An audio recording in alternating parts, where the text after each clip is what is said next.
to ask you this tonight, and I want you to be completely honest with me.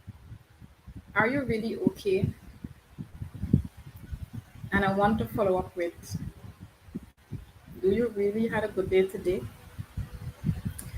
I don't know about you, but we are living in a world whereby there's so many things happening,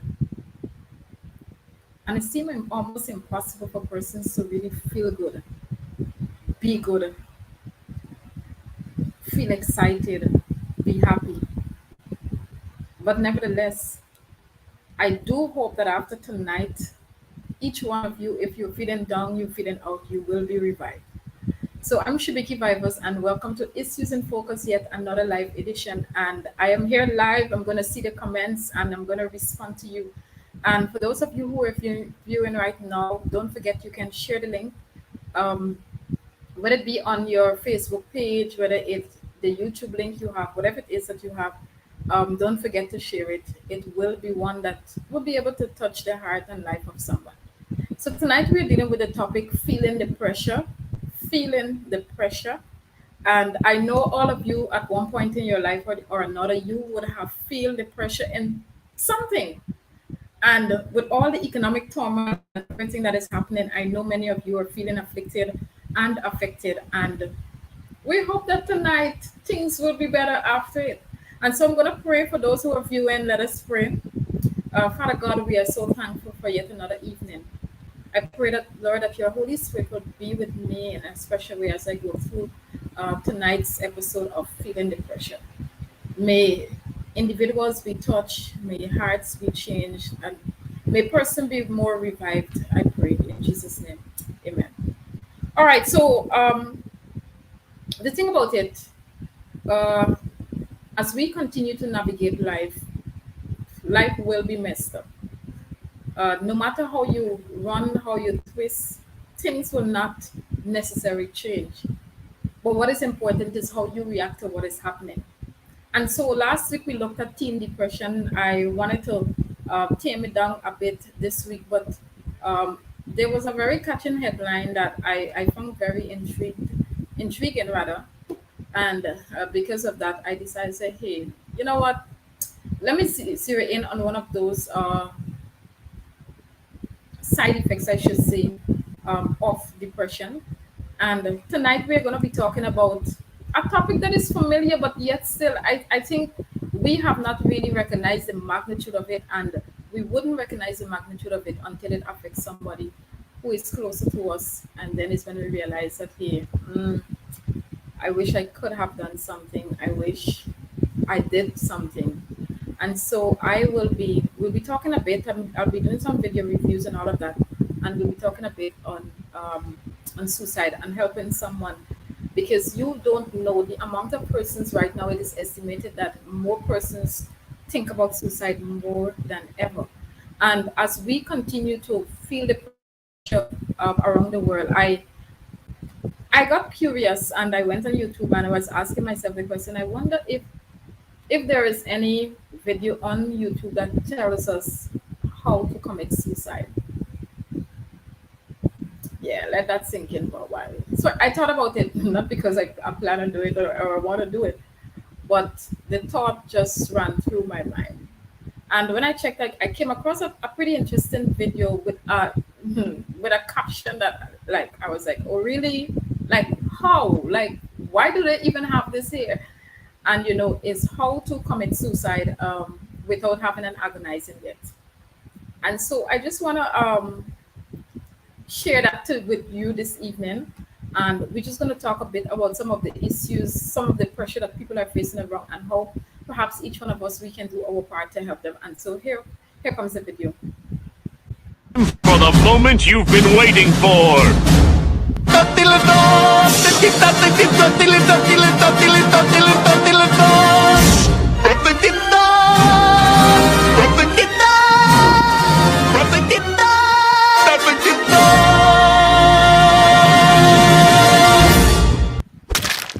How to die without agonizing in pain in 3 easy steps. Hi, I'm Carl. Before we start, Please get your pen and paper. Make sure to list these steps.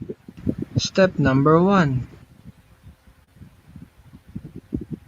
Step number 2.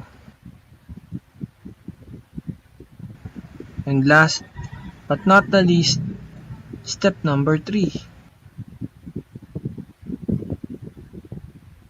That's all. I hope you wrote them down. Bye and thank you for watching. Um, why are you still here? You're supposed to leave.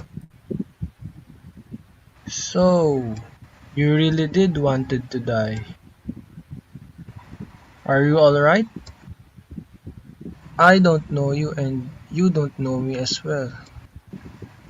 But can I tell you something?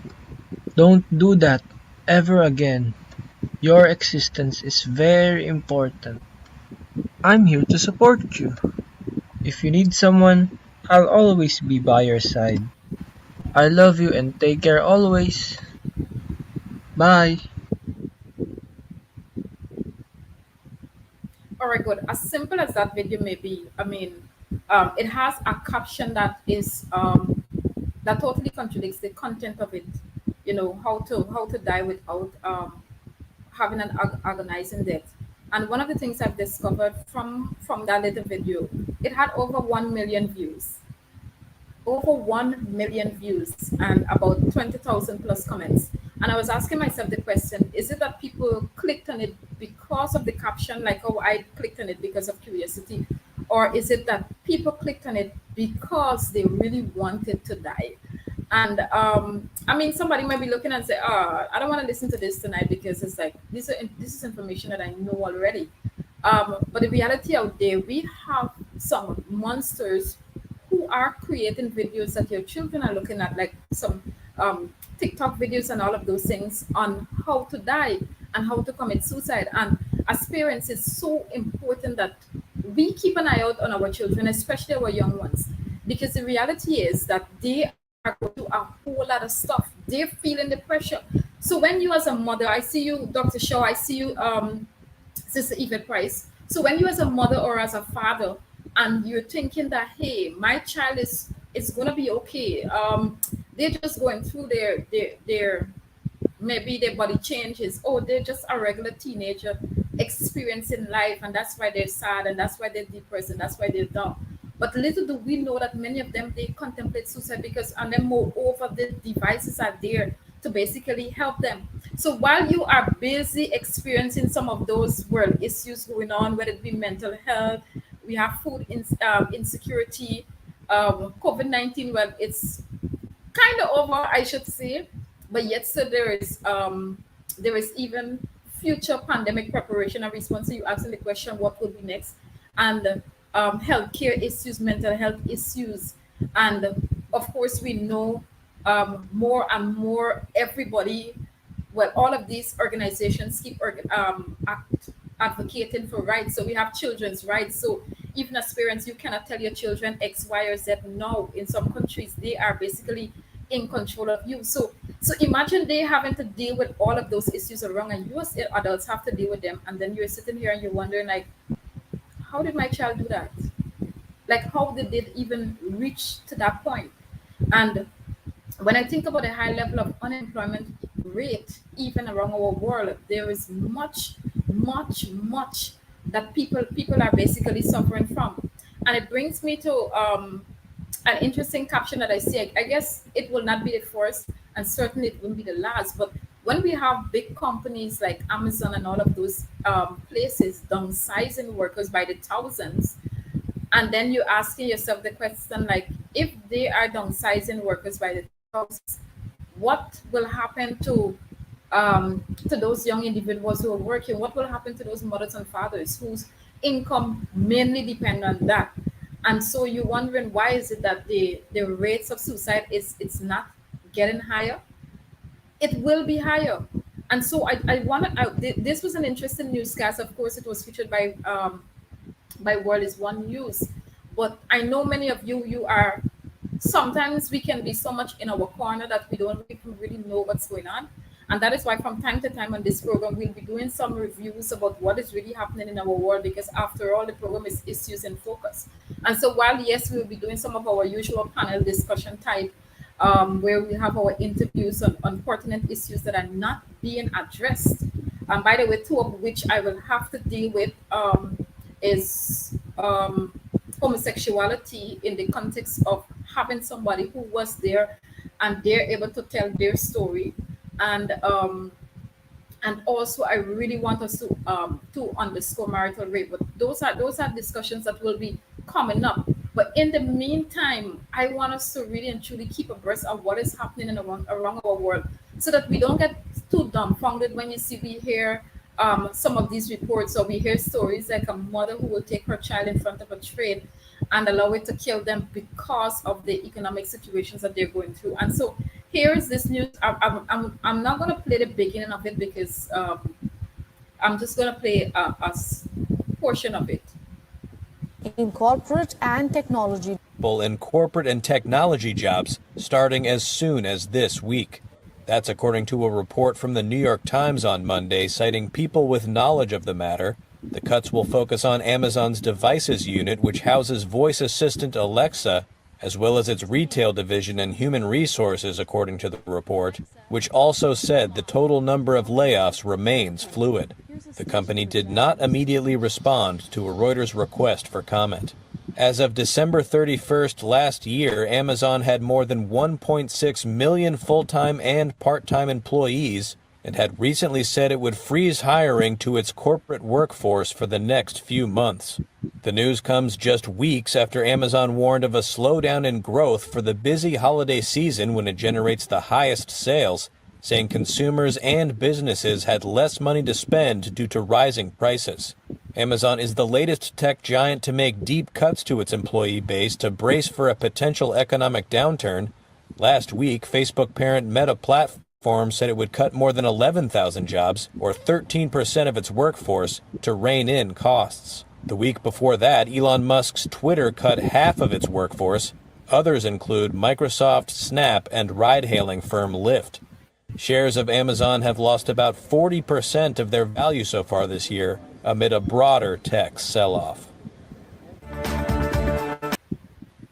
So we see the reality is that what is happening is, at the end of the businesses will forever, corporations will forever look at what benefits them.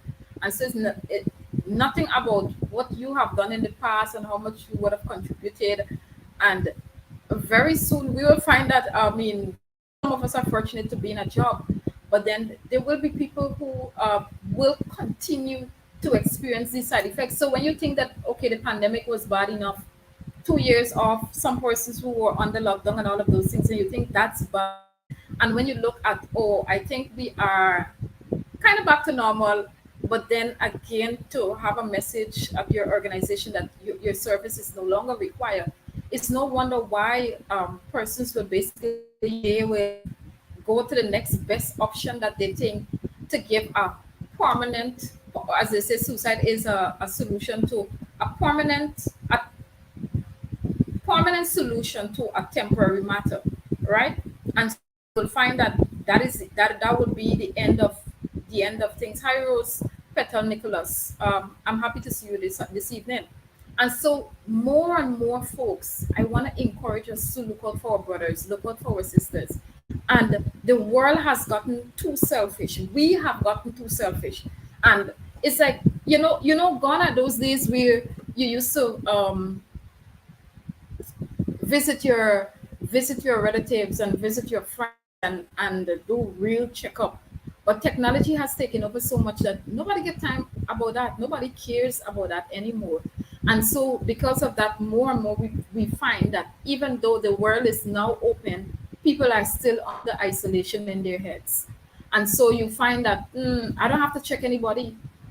That is none of my business. You finding more and more self-quote and self-preservation quotes like, stay in your corner. It's better to be you. It's better for no one to know what is going on with you.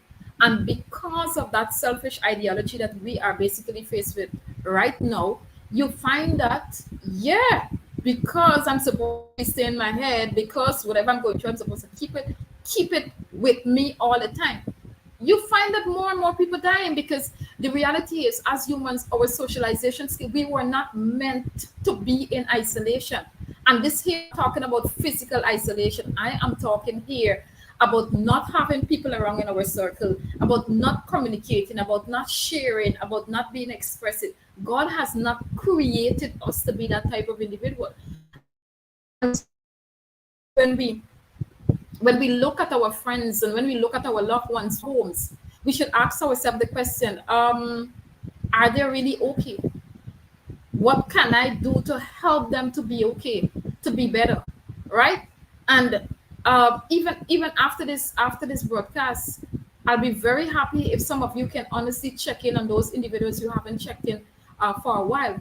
And parents, let me just talk to you for a moment. I am not a parent as yet, but because of my exposure of dealing with young people for over the years, more, and it's getting worse now because they're left to everything is now left to them to decide what decisions they want to make, because you have left them with their devices. And so because of that, they have gotten to a point whereby they talk less, they socialize less, and they cry and they feel the pain alone.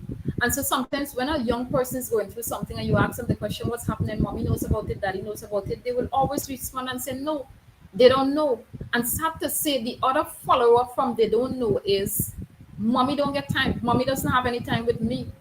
Daddy don't have any time with me. It's all about work, or it's all about their business, or oh, it's all about their being just being on their devices. And parents, it is time for us to get back to that place whereby we really and truly get back our children. And so many of us, we have our children in our homes, but we don't know them and they don't know us. And the cycle continues. And you want to know when one day they decide to attempt suicide, you want to know, oh, you crying down and bawling down the place that I didn't know. And up to yesterday for anybody who's Trinidad at this point in time, yesterday I received, was it yesterday for yesterday, a news article stating this a 19-year-old boy who would have committed suicide while talking to his girlfriend on the phone ingested a white poisonous substance. How he got a substance, I don't know. Right? Why did he do it? At least I have not heard any follow-up news to say what may be the motive for killing himself on the phone using that. I don't know. As I read the article, I was just making wild assumption. I'm like, I wonder if maybe his girlfriend said to him she's leaving him or she has somebody else or something of the sort. Because why would you want to do that on the phone while video chatting with her? And that is to say how wild and messed up our world is. And messed up to the point that I tried to see if I could have downloaded it, but I didn't. But for those of you who may not know, there are persons who are basically producing, I mean, they had medications and all of those tablets out to assist people to commit suicide, not only legally, but they call it pain-free death. But you would have recognized it was last year in 2020, where Switzerland would have launched a suicide pod, right? I was reading up other articles to see if it was really being tested and approved. Some articles are saying no, the government has not fully approved it. But one of the things they would have done, they would have made this Sarco suicide pod, and it aimed to basically assist people dying naturally. And so what happens when you get into this this suicide pod? I mean, it looks like a beautiful this kind of design. How do I put it? Man, it's like when you go on the merry-go-round, but no, that is not the best thing. But for those of you who know Coney Island and all of those places that have things that you can go into, it resembles one of those. So it's like a pod, you just go in and you lie down in it, right? And it contains basically nitrogen, and obviously we know that nitrogen is not good for us to take in. And with that, now you will take it in, and within I think it promises you just 1 minute. While that it shuts off the oxygen from your body, and basically when it shuts off the oxygen from your body, you die a natural death within a minute. And so we have monsters who would have created those stuff because why? The thing about it, they're not concerned about your life, they're concerned about the fact that they will make money from it. And so I want to encourage individuals right now. There's so many advocacy groups and all of those set up with parents who would have faced um, who would have experienced the children would have died by suicide. And um, over the world there's so many advocacy groups that are set up. But I want to say to someone this evening that don't wait until an advocacy group set up for your child when you can do something to help them, or don't wait until it is set up for those around, because it's not only young people committing suicide right now, there's so many people. And this depression thing is real, the stress is real, the pressure people facing, they're real problems. And sometimes when you begin to think about it, it's like, mm, you can't, it's like sometimes it's so hard because people's problems are so insurmountable. It's like when you begin to help, it's like, how do I even help everyone? But the point is, let it begin in your homes. You have an honest conversation with them. And indeed, as Sister Price rightly said, yes, self is sin. And that is what people are mostly concerned about, because everybody know they're lovers of themselves. There is nothing else. And so I want to encourage you, don't, you can make a difference. You can help someone. And I mean, there'll always be hotlines around and all of those places, things available for persons to call. But the reality is, do you have a hotline number? Is your phone a hotline phone? Can anybody even call you and have a conversation with you when they're stressed or when they're going through something? And so, if I want to present tonight a each one reach one approach. For those of us who are Christians, we may have heard that beautifully that song, you know, each one reach one. And if we provide an approach like that, you will realize that we will be able to have that communication with someone. We will be able to talk to someone. We'll be able to help someone who are going through. And perhaps if it's God's desire for you to open those little self-help groups, some of you may have finances that you can be able to do certain things. WhatsApp group is cheap, right? Well, I shouldn't even call it cheap. It's free. You can create stuff. You can do things. And the reason why I brought this particular broadcast to us this evening, because of what I am seeing happening right now with our young people. It's devastating. And it's not going to get any better, because you will find that more and more people will be finished school and they wouldn't get jobs. More and more you will find companies will be downsizing. More and more the world is trying to take away your fundamental human rights. And so everybody can deal with some of the things that are happening. And for us as Christians, we know that we are, as we continue to near the end of time, that nothing would be better, right? Nothing will change. Things will only get worse as we progress in life. But it's always the question of what are we going to do better. And so the final video I want to show you is a self-help group in the US.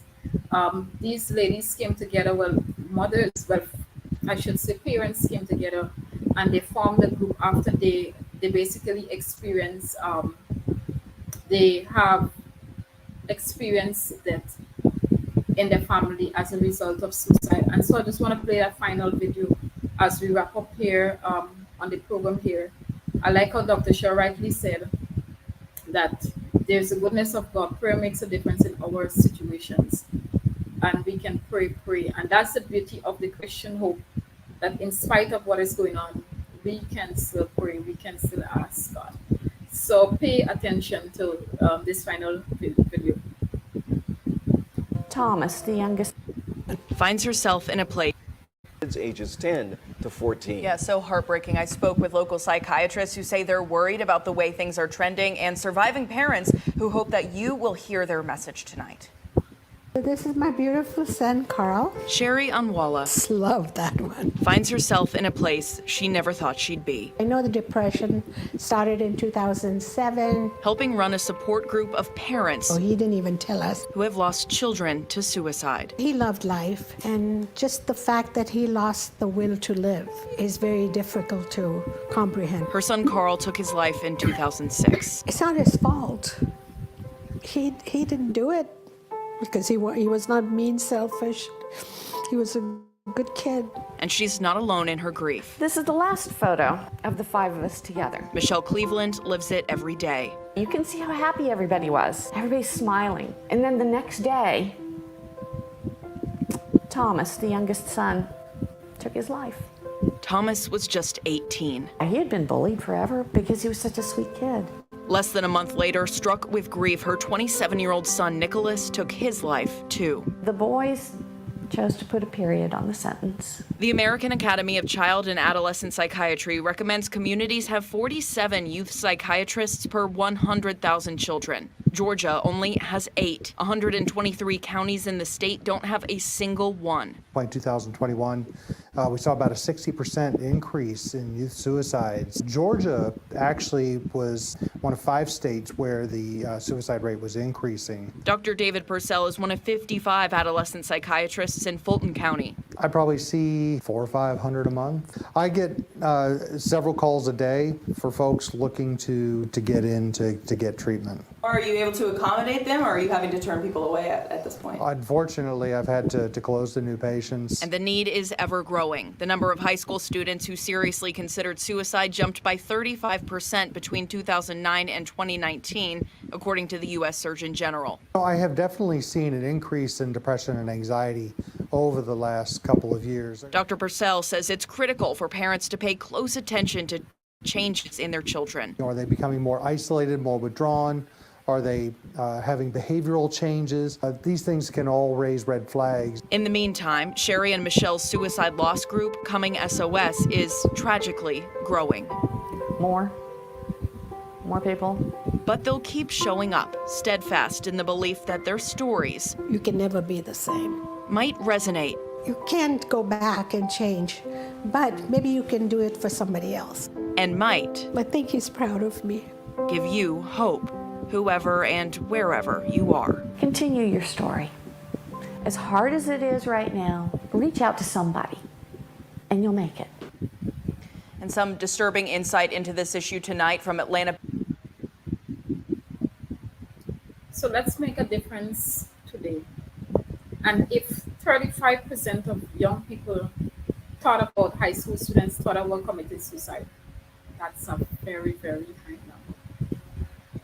I do hope you care, and I do hope that each one of us will care hereafter, and so that we can make the lives of individuals better. Each one of us, God has granted us a lot of gifts. And even when you are going through dire situation, it doesn't matter what you are facing. Remember, we can always come to God. And God always have people who he would set up to help us in situation. So may God bless each and every one of you. And I pray and trust that we all will have a wonderful night. And moreover, let's continue to help someone today. Blessings. Take care. You have been a wonderful audience. Don't forget to like the page and follow on Facebook at Issues in Focus with Shibiki Vibers. And subscribe to the YouTube channel Issues in Focus with Shibiki Vibers. Follow me also now on Instagram with username Shibiki. Join us next Thursday at 6:30 p.m. God's blessings. See you then.